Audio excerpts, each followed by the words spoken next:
ಮೈಕಲ್ದು biography. ಒಂದು ನಿಮಿಷ, ಯಾರ್ಯಾರು ಹೋಗ್ತಿದ್ದೀವಿ? ಮೂವಿಗೆ ಹೋಗ್ಬೇಕಾದ್ರೆ ಆನ್ ದ ವೇ ದಾರಿನಲ್ಲಿ ಇಂಡಿಯನ್ ಬೇಕ್ರಿ ನೋಡಿದೆ. ಇಂಡಿಯನ್ ಬೇಕ್ರಿ ನೋಡಿದ ತಕ್ಷಣ ನಂಗೆ ಕಾಫಿ ಕುಡಿಬೇಕಂತ ಅನಿಸುತ್ತೆ. ಬಟ್ ತುಂಬ ಚೆನ್ನಾಗಿರುತ್ತೆ ಅಲ್ಲಿ. ಈವನ್ ಸ್ನ್ಯಾಕ್ಸ್ ಕೂಡ ತುಂಬ ಚೆನ್ನಾಗಿರುತ್ತೆ. ಸೊ ಅದನ್ನು ತಿಂದ್ಕೊಂಡು ಕಾಫಿ ಕುಡ್ಕೊಂಡು ಮತ್ತೆ ನಾವು ಆರಂಜರ್ ಕಡೆ ಹೊರಟ್ವಿ. ಎಷ್ಟೊತ್ತಿಗೆ ರೀಚ್ ಆಗ್ತೀವೋ ಅನಿಸ್ತಿತ್ತು. ಮೈಕಲ್ ಮೂವಿನ ಐಮ್ಯಾಕ್ಸ್ ಅಲ್ಲಿ ಟ್ರೈ ಮಾಡೋಣ ಅಂತ ಐಮ್ಯಾಕ್ಸ್ ಬಂದಿದ್ದೀವಿ. ನೋಡೋಣ ಹೆಂಗಿರುತ್ತೆ ಎಕ್ಸ್ಪೀರಿಯನ್ಸ್. ತುಂಬಾ ಎಕ್ಸೈಟಿಂಗ್ ಆಗಿರುತ್ತೆ. ಸ್ಪೆಷಲಿ ಐಮ್ಯಾಕ್ಸ್ ಅಲ್ಲೇ ನೋಡ್ಬೇಕು ಈ ಮೂವಿನ. ಎಸ್, ಯಾಕಂದ್ರೆ ರಿಯಲ್ ಲೈಫ್ ಅಲ್ಲಿ ನಾವು ಮೈಕಲ್ ಜಾಕ್ಸನ್ ಕನ್ಸರ್ಟ್ಸ್ ನಾವು ನೋಡೇ ಇಲ್ಲ. ಸೊ ಮೂವಿನಲ್ಲಿ ಹೆಂಗಿರುತ್ತೆ ಐಮ್ಯಾಕ್ಸ್ ಅಲ್ಲಿ ಫೀಲ್ ಮಾಡೋಣ ಅಂತ ಬಂದಿದೀವಿ. ಮಮ್ಮಿಗೆ ಹೋದಾಗ್ಲೇ ನಂಗೆ ತುಂಬಾ ಎಕ್ಸೈಟಿಂಗ್ ಆಗಿದೆ ಮೈಕಲ್ ಹೋಗ್ಬೇಕಂತ. ಟಿಕೆಟ್ ಸಿಗ್ತಾನೆ ಇರಲಿಲ್ಲ.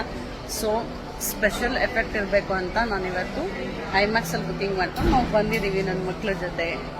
ನೋಡೋಣ ಯಾವ ಥರ ಮೂವಿ ಇರುತ್ತೆ ಅಂತ. ನೆಕ್ಸ್ಟ್ ಮೂವಿ ಸ್ಟಾರ್ಟ್ ಆಗಿ ಮೈಕಲ್ ಅನ್ನೋ ಹೆಸರು ನೋಡ್ತಾ ಇದ್ದಂಗೆ ಗೂಸ್ ಬಂಪ್ಸ್ ಬರ್ತಾ ಇತ್ತು. ಈಚ್ ಸೆಕೆಂಡ್ ಕೂಡ ನಾವು ಬದುಕಿದ್ದೀವಿ ಈ ಮೂವಿನಲ್ಲಿ. ಅವ್ರ ಸ್ಟ್ರಗಲ್ ನೋಡಿದಾಗ ಒಂದೊಂದು ಕಡೆ ಕಣ್ಣೀರು ಕೂಡ ಬಂತು. ಅಷ್ಟು ಚೆನ್ನಾಗಿತ್ತು ಈ ಮೂವಿ. ವರ್ಲ್ಡ್ ವೈಡಲ್ಲೇ $300 million ಬಾಕ್ಸ್ ಆಫೀಸಲ್ಲಿ ಅರ್ನ್ ಮಾಡಿದೆ.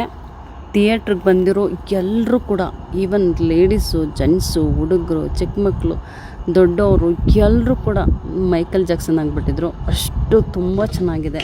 ಥಿಯೇಟ್ರಲ್ಲಿದ್ದ ಪ್ರತಿ ಕ್ಷಣ ಕೂಡ ನಾವು ಅಲ್ಲೇ ಮುಳುಗೋಗ್ಬಿಟ್ಟಿದ್ವಿ. ತುಂಬ ಜನದ್ದು ಬಯೋಪಿಕ್ಸ್ ಎಲ್ಲ ನೋಡಿದ್ದೀವಿ. ಬಟ್ ಇವ್ರಿಗಿರೋಷ್ಟು ಎಕ್ಸೈಟ್ಮೆಂಟ್ ಯಾರಿಗೂ ಇರಲಿಲ್ಲ. ಅಷ್ಟು ಎಕ್ಸೈಟ್ಮೆಂಟ್ ಇತ್ತು. ಓವರ್ ಆಲ್ ಸಿಕ್ಕಾಪಟ್ಟೆ ಚೆನ್ನಾಗಿತ್ತು. ಥಿಯೇಟ್ರಲ್ಲಿ ನೀವೇ ನೋಡ್ತಿರ್ಬೋದು ಎಲ್ಲರೂ ಹೆಂಗೆ ಡ್ಯಾನ್ಸ್ ಮಾಡ್ತಿದ್ದಾರೆ ಅಂತ. ಸೊ ನಾವಂತೂ ನೋಡಿದ್ವಿ. ನೀವು ಯಾವಾಗ ನೋಡೋದು ಮೂವಿನ? ಇವಾಗೇ ಹೋಗಿ.